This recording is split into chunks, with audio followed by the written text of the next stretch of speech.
Kung ikaw, hanggang ngayon, pakiramdam mo sa katawan mo, ang bigat-bigat na parang may dinadala kahit na gumamit ka ng iba't ibang klaseng gamot and wala pa rin nangyayari, ibig sabihin, punong-puno na ng toxin yung katawan mo. So, kailangan mo mag-detox or tinatawag na detoxification process. So, paano yun? Sa pamamagitan ng pag-ihi and pag-poop. Pag hindi na normal at hindi na maayos yun, mabigat pa rin katawan mo, may problema na. Kasi puno ka na ng toxin. Yan yung nakakakos para nagmagkasakit ng tao.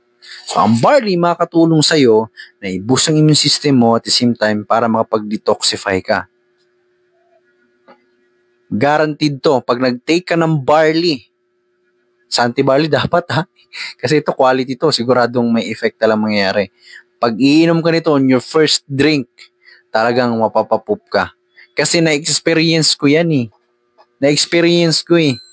Sa akin mismo. Ako, nag-take ako ng barley. Tapos, nakapag-ano ako agad. Nakapagbawas agad. Yung tulog ko is sobrang lalim. Sabi nga nila, ay, hello Ma'am Susan, good evening. Hello, good evening Ma'am Susan.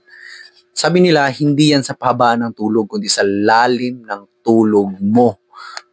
Hindi magiging malalim ang tulog mo kung puro toxin ang katawan mo. Tapos, nagkikreate ka pa ng stress sa katawan mo. So, paano na lang? Di ba? Bihira. Tapos ngayon, iinom ka ng gamot-gamot, tapos wala namang nangyayari.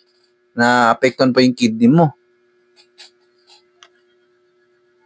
Di ba, ang goal dapat, kaya ka nag-take ng gamot para gumaling ka. Di ako nagagalit. Papaliwanag lang. Di ba?